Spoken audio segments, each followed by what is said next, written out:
tentang Saiful. Yeay. Nah, senang banget nih rasanya bisa nyapa kalian lagi di episode kelima kali ini.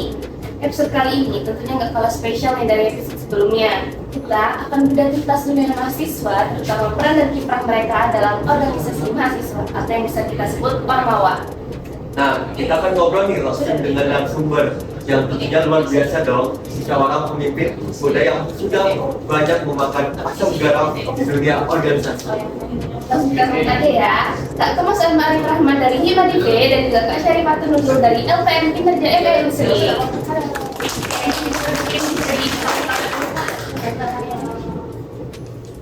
Nah, selanjutnya nih bertemu dengan Kak Thomas Arif dan Kak Syarifatun. Kita melakukan di acara tawa pada hari ini. Nah, sebelum kita mulai, mari kita kenalan dong lebih jauh dengan kakak-kakak ini. Boleh dong diceritain sedikit tentang CV dan kesibukan kakak-kakak sekarang, mulai dari posisi di depan bawah, kegiatan di luar itu, sampai hobi juga boleh banget nih. Mungkin ini bisa nih dan remaja tentang pengalaman organisasi di kakak Thomas Arif. Kakak Arif ini mempunyai pengalaman organisasi nih. Pernah menjabat sebagai ketua pelaksana dalam acara Badan Hima DPFD pada periode 2024. Kemudian pernah menjadi wakil ketua pelaksana dalam Bakat Amal Hima DPFD 2024. Kemudian pernah menjadi sekretaris pelaksana dalam Diploma Nasional Academic and Art pada periode 2024. Pernah menjabat sebagai subkoordinator pelengkapan dalam acara PKKMB FLV pada periode 2024. Pernah menjadi wakil penyiar pelengkapan pada acara PKKMB Diploma 3 FLV pada periode 2024. Pernah menjadi PJ pelengkapan dalam acara Pekan Olahraga Diploma atau PLD pada periode 2024. Pernah menjabat sebagai PJ pelengkapan dalam acara Premier Gathering atau inaugurasi Hima FLV 2024. Pernah menjabat sebagai anggota koordinator lapangan dalam acara Raja Sriwijaya Grand Prix 2024. Dan yang terakhir, pernah menjadi pejabat sebagai ketua pelaksana dalam acara Malam Kelengkapan atau Bootcamp pada periode 2024. Nah, keren banget ya CV-nya. Nah, mungkin kita lanjut ya ke CV-nya Kak Syarifatun Nurul. Nah, Kak Syarifatun Nurul ini mempunyai banyak sekali tentunya yang sudah keren dong dengan kakak yang ini. Yaitu yang pertama, pernah menjabat sebagai sekretaris umum dalam acara Sanggar Seni Islam 03 pada periode 2023 sampai 2024. Kemudian nih, pernah menjabat sebagai anggota bidang fotografi jurnalistik Hima 3 Palembang pada periode 2022 sampai 2024. Kemudian pernah menjabat sebagai pimpinan umum LPM Kinerja FMC sampai periode sekarang saat ini. Kemudian pernah menjabat sebagai anggota divisi acara PKKMB Jurusan Manajemen pada periode 2025. Dan yang terakhir nih, pernah menjabat sebagai anggota divisi Network PKKMB Fakultas Ekonomi Universitas Sriwijaya pada periode 2025. Wah, keren banget ya. Iya, keren banget. Dari Kak ini ceritain yang dari segi yang udah disebutin itu tadi, mana sih yang paling kita kesan dan apa aja yang Kak alami. Mungkin dari Kak. Bagi aku sih ada dua kegiatan program yang menurut saya bikin hidup saya ini berkembang, yaitu adanya PKKMB FMC kemarin pada tahun 2024 dan ada Sriwijaya yang dilakukan oleh FMC. Untuk PKKMB itu aku sendiri di bagian wakil perlengkapan. Untuk ketua itu si Busni dari Hima 2023. Di situ kami mempersiapkan juga perlengkapan yang diperlukan untuk PKKMB FMC dari awal bulan Juli sampai ke Agustus. Pelaksanaannya mulai banyak kegiatan rapat, mempersiapkan perlengkapan PKKMB-nya. Mungkin salah satu yang terkesan tuh pas di bagian hari PKKMB-nya, karena itu bisa melihat adik-adik selanjutnya itu ada Pemuda Sriwijaya. Itu Kalau saya sendiri di bagian korlapnya untuk koordinasi lapangan. Kalau untuk berkesan tuh di bagian perlombaan bola, karena itu masa dari berbagai fakultas tuh banyak, dari ekskul kemarin ratusan orang yang mengikuti supporter dari ekskul, dari aktif, dari pertanian dan dari fakultas yang lainnya. Mungkin sedikit saja untuk panitianya. Jadi bukan hanya di Fakultas Ekonomi dong ya, jadi di seluruh fakultas di Universitas Sriwijaya ya kan? Keren banget. Keren banget sih. Terus kalau untuk acara event sendiri gimana? Kalau dari aku sendiri, dari CV yang tadi tadi kan bisa dilihat ya, kalau misalkan aku sedang di bagian seni nih, dari fotografi sampai ke sanggar seni. Tapi tadi koreksi untuk sanggar seni itu bukan kegiatan, tapi itu ekstrakurikuler. Nah, jadi karena emang itu semua itu hobi aku, jadi ngejalanin itu emang berkesan banget gitu. Mulai dari saat jadi anggota fotografi itu nanti itu kan punya pengalaman juga liputan itu sampai malam juga, karena ada acara besar di kegiatan sekolah itu, ada acara madrasah expo gitu. Dan jadi liputannya itu benar-benar seru banget sama tim kami kan, bareng-bareng sampai malam dari pagi pula 2 hari waktu itu. Terus juga yang sekarang di LPMPLD kan lanjut tuh dan jurnalistik juga. Jadi kayak kemarin nih lagi sibuk liputan acara si ABC dan juga Film Gadis itu kan. Itu si ABC kan dari hari Selasa sampai hari Kamis kalau kami liputannya. Dan itu benar-benar seru banget karena dari saya pribadi itu bisa ketemu dengan orang lain banyak gitu, apalagi terutama yang dari UKM dari Malaysia. Oh iya. Jadi itu seru banget. Terus juga kemarin nih, baru hari Jumat kemarin itu di acara pemilihan Muncak Gadis. Jadi kami dari LPM Kinerja itu diminta untuk membantu dokumentasi. Jadi ya lebih update lah gitu tentang berita-berita di industri di FE. Benar-benar produktif ya Kak ya? Iya, Menarik sekali juga ya pengalamannya. ya mungkin itu Kak yang paling berkesan sih. Oke. Pengalamannya beneran menarik banget dan Menarik banget. sibuk Iya, sibuk banget ya. Iya. Oke. Keren. Jadi kita lanjut aja deh Kak, ngomong soal Ormawa nih. Kan banyak yang bilang kalau masuk Ormawa itu kayak masuk keluarga baru, kayak dirangkul gitu kan. Boleh nih Kak ceritain gimana sih sejarah dari Ormawa yang Kakak naungi sekarang dan apa sih awalnya? Kalau untuk sejarah dari LPM Kinerja itu seperti yang aku tahu, LPM Kinerja itu udah lama banget dibentuk. Itu dari tanggal 13 Juni tahun 1992. Udah 30 tahun lebih. Ya, udah 30 tahun lebih. Dan pada awalnya LPM Kinerja itu bukan namanya LPM Kinerja lah. Jadi ya awalnya itu namanya Value Edit. Nah, inovasi baru. Ya, benar. Kenapa namanya Value itu aku juga kurang tahu sebenarnya kenapa. Tapi pada saat itu juga katanya rektor saat itu tuh nyaranin untuk diubah. Jadi mungkin karena setelah pertimbangan yang banyak atau diskusi sama aktivis kinerja pada saat itu diubahlah jadi LPM Kinerja. Dan LPM Kinerja sendiri itu bukan nama panjangnya, adalah nama panjangnya LPM Kinerja. Jadi LPM itu kan kepanjangannya Lembaga Pers Mahasiswa. Nah, Kinerja itu adalah kepanjangannya, yaitu kreativitas, informasi ekonomi, dan refleksi jalinan aktivitas mahasiswa. Ada singkatannya juga ya? Iya, Menarik banget ya. Oke.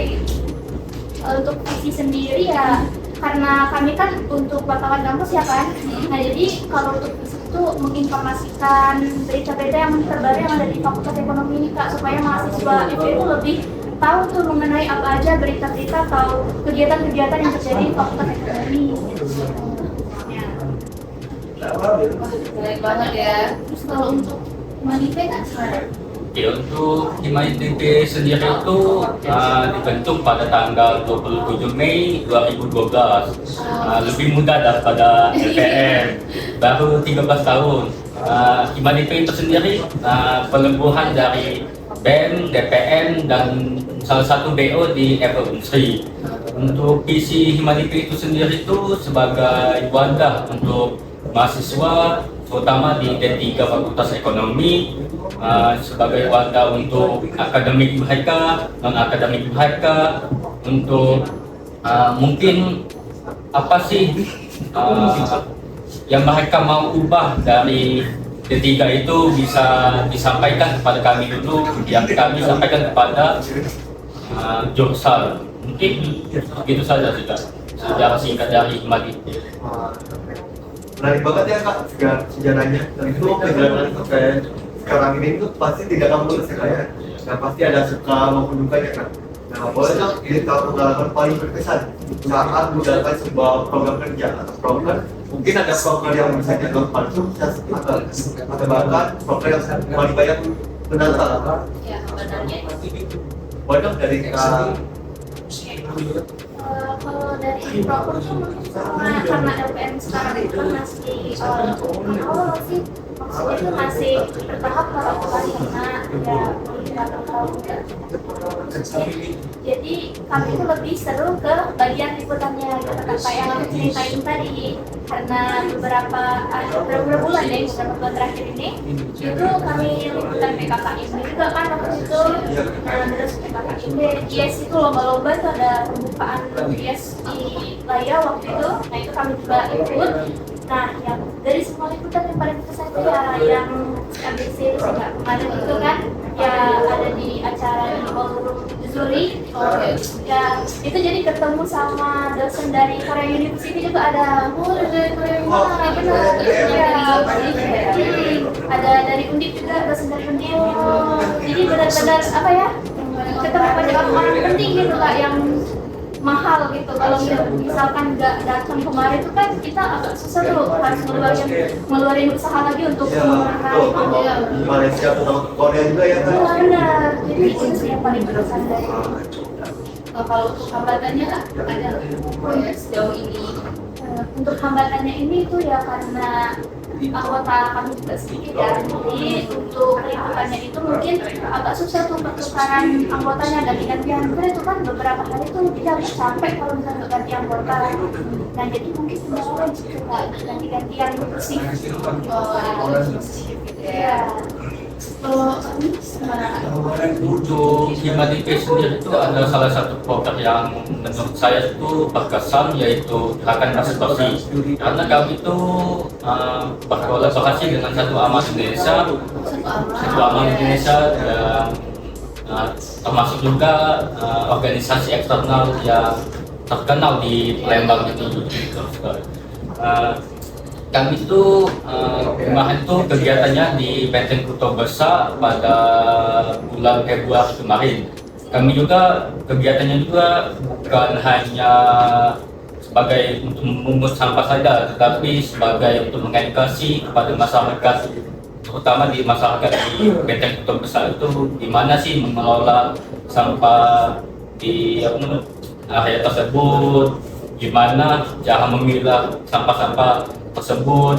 Kami juga sih langsung terjun ke lapangan, jadi bisa melihat masyarakat tuh gimana cara memilah sampah di sekitar Benteng Kuto Besar tersebut. Mungkin untuk hambatan dari salah satu program kami itu ada kegiatan pionir, yaitu perlombaan dalam bentuk akademik maupun di non akademik. Hambatan dari kami itu adalah pendanaannya. Karena untuk memulai perlombaan itu kan harus adanya pendanaan tuh, dari ada juara 1, juara 2, juara 3, bisa pendanaan untuk menyewa tempat. Jadi untuk pendanaan dari dekatan juga belum tahu sampai sekarang alurnya di mana. terhambat di Pendanaan. Ya Kak, ceritanya menarik banget ya. Dari banget dari Kak Syarifah maupun Kak Kevin, benar-benar insightful gitu. Asli. Oke, mungkin sekarang kita masuk ke sedikit lebih serius. Kita mau tahu nih, lingkungan kampus itu kan ibarat rumah kedua ya. Nah, seandainya Himadi dan LPM diberikan kewenangan penuh untuk mengubah satu hal terkait di lingkungan kampus, misalnya kayak kebersihan, fasilitasnya maupun budaya akademiknya, apa sih Kak yang bakalan Kakak ubah pertama kali dan gimana seperti ini? Kak, untuk dari aku sendiri sih di segi fasilitasnya, karena betul karena setiap kami melakukan program kerja tuh untuk meminjam aula tuh sangat dipersulit oleh dekanat. Karena kami sudah salah satu program tuh ada pekan olahraga di Poma, kami kemarin tuh POD, kami meminjam aula untuk kegiatan ML-nya. Kami sudah mengajukan kepada dekanat menyuruh kepada arsipasi Indralaya. Tapi setelah kami masukkan surat peminjamannya dan kami follow up lagi, seminggunya belum ada follow up lagi dari mereka. Sampai hari H belum ada penjelasan. Sampai hari H kami mau minjamnya dipersulit semakin. Mungkin dari saya sih bagian peminjaman fasilitas di Fakultas Ekonomi Karena sih. regulasinya begitu Iya. ya Pak. Terus kalau apa yang mau diubah? Ini aku maksudnya sebagai mahasiswa ya, bukan Iya, boleh. Jadi sebenarnya di fasilitas di Unsri itu emang terutama di Fakultas Ekonomi itu cukup ya, dan cukup alhamdulillah. Tapi ada beberapa juga yang masih apa ya kurang gitu. Karena dari pertama itu dari segi musola ada air tuh kadang nyala kadang enggak gitu. Apalagi Indralaya kalau mungkin nggak tahu juga. Nah kalau di bukit itu kotak sampahnya dikit banget. Jadi kalau misalkan mau buang sampah tuh agak susah nyarinya aja, bener. Kita dari inisiatif buang sampah. Bener. Ya, juga terus kalau dari segi fasilitas di LPM ini, kami tuh kebingungan juga untuk cari alat gitu. Itu kan di kamera. Nah, jadi kamera itu kami melihat sendiri dari cutting mungkin nah kalau misalkan di mana itu kami mau ngajuin ya kamera.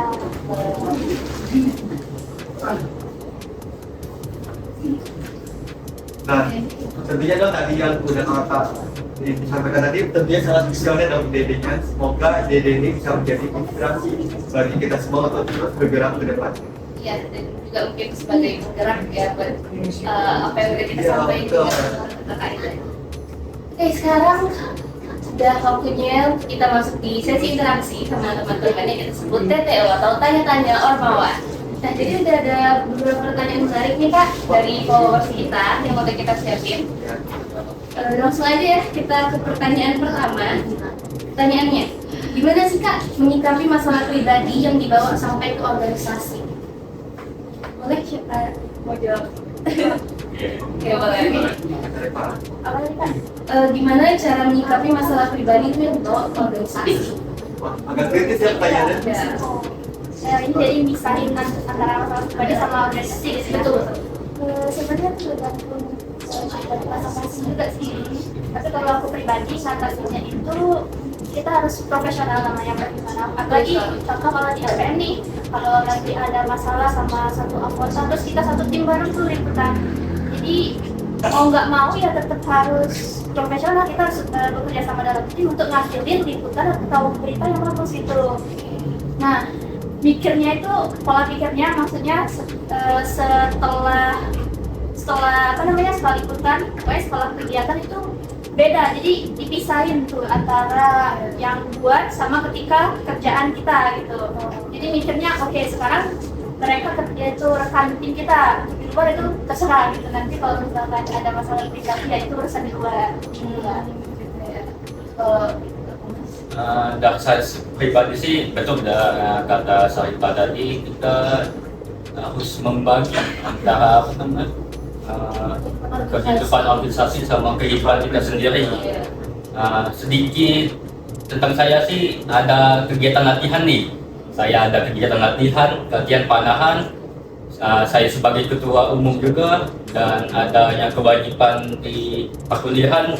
Jadi dari saya sendiri sih dapat membagi porsi dari organisasi gimana, latihannya gimana, perkuliahannya gimana. Misalnya kita ada masalah nih di perkuliahan, kita jangan masukkan masalah tersebut di organisasi. Itu dapat membuat kinerja di organisasi kita semakin menurun dan dapat memperhambat juga kegiatan di organisasi kita. Jadi untuk itu balik dari diri kita sendiri sih, gimana membagi waktunya dan bagaimana membagi cara-cara porsi-porsinya. Gimana kita ngatur Ya, waktunya ya, sesuai ini ya. Karena kembali ke diri kita juga sih, bagaimana cara kita mengatur waktunya, bagaimana cara kita ikut dalam organisasi itu juga. Sekali. Oke, ada nih Kak pertanyaan kedua. terakhir. Apa tuh? Gitu. Kesulitan apa sih Kak yang dirasain sebagai ketua sama Kak menjadi ketua gitu, kayak orang yang dari anggotanya kemana atau programnya gitu, jadi kesulitan apa yang Kak rasain setelah Kakak menjadi sebagai ketua? Dari saya dulu ya, mungkin dari saya sendiri sebagai ketua umum itu ada dua permasalahan, yaitu permasalahan pendanaan dan permasalahan internal. Mungkin bahas tentang pendanaan dulu. Oke, Jadi kan untuk setiap program itu pasti diperlukannya pendanaan. sekali. Dari awal kami menjabat itu kami diturunkan uang itu tidak terlalu banyak, uang kasnya tidak terlalu banyak. Jadi kami agak sedikit kesulitan untuk melaksanakan program. Jadi kami itu untuk penagihan duit kas itu agak dipercepat dari awal kepengurusan kami. Jadi kami itu bisa memulai suatu program. Mungkin yang kedua itu permasalahan internal. Mungkin permasalahan internal itu ada di setiap pemawang, mungkin ya pasti ada. Mungkin dari anggotanya yang sering jarang datang rapat, ya datang terlambat, jarang bayar uang kasnya, itu salah satu yang membuat kami memperhambat juga suatu program kami sih. Oh, gitu sih. Kalau sini Kalau dari aku pribadi itu untuk kesulitannya ketika menjawab sama menjabat di APM kinerja karena ya karena kan aku udah jadi ketua itu di semester 2 ya Kak. Jadi agak kesulitan di sana untuk ya benar mana baru pertama baru masih ngawang-ngawang itu kan itunya apa namanya kehidupan kampus itu gimana gitu. Jadi tiba-tiba disuruh jadi itu agak gimana gitu kan. Nah, di situ sih kesulitannya. Terus juga karena di LPM kan di kalau penguasaan ini ada angkatan di atas aku kan. Nah, jadi itu agak kesulitan untuk apa ya? Ya bukan merangkul sih Kak, kayak kalau misalkan minta ini tuh kayak nggak enak, kesulitan nah, gitu. Terus juga karena di beberapa anggota LPM juga jarang datang kayak yang kakak Mas tadi itu masalah internal juga. Jadi kesulitannya tuh ngatur gimana sih kalau anggota itu tuh bisa datang terus gitu setiap kegiatan yang dilakukan. jadi kayak problemnya mirip-mirip ya. Menarik banget jawaban dari kakaknya dan gak kerasa nih ternyata kita udah di penghujung acara kita. Makasih banyak buat Kak Kemas dan Kak Arif yang udah mau menjawab pertanyaan tadi dan juga udah membagikan semua cerita dan ilmu yang dibagi ke teman-teman semua. Benar-benar inspiratif dan mungkin ada pesan nih Kak, kakaknya mungkin ada pesan buat teman-teman sekalian. Ada kan masih statement lah untuk teman yang ada di luar sana yang menonton ini. Boleh, Boleh, Kak. saya. Terutama untuk mahasiswa baru nih, Iya. misalnya kalian mengikuti organisasi, kalau dari saya sih ikutilah organisasi yang membuat kalian dapat meningkatkan kreativitas kalian dan bakat kalian. Jangan mengikuti organisasi yang dapat membuat kalian itu dalam perkuliahannya merusak. Maksudnya tuh misalnya ada suatu organisasi yang dari pagi sampai sore itu kegiatan terus, ya yang membuat perkuliahan mereka itu terganggu. Iya, Dari saya juga pesan dari saya bagus-bagus untuk memanajemen waktu kegiatan kalian. Mungkin segitu saja sih dari saya. Kalau Dari aku pesan semua ini yang umum itu kalau misalkan kalian ini mendapatkan suatu kesempatan gitu untuk mencoba hal baru, itu boleh dicoba selagi itu hal yang baik, nggak apa-apa, itu menambah pengalaman dan juga apa ya, relasi baru. Jadi kalau misalkan ada suatu kesempatan gitu kalian minta disuruh atau ada apa ya pembukaan organisasi apa segala macam yang kalian minat atau bisa mengasah kreativitas kalian, kan bisa ikut terus aja, apa namanya, jalani aja gitu, pasti ada satu hal yang bisa membuat kalian tuh kedepannya lebih baik lagi. wah, menurut pesan yang sangat dalam ya. Dalam banget. Sekali lagi terima kasih buat Kak Mas Arif dan juga Kak Syarifah yang udah hadir di Talking with Ormawa, podcastnya Anak Gen Z. Semoga kita bisa bertemu lagi di lain kesempatan ya Kak. Dan untuk teman-teman di rumah, terima kasih sudah mendengarkan. Sampai jumpa di episode berikutnya. Bye. Bye. Bye.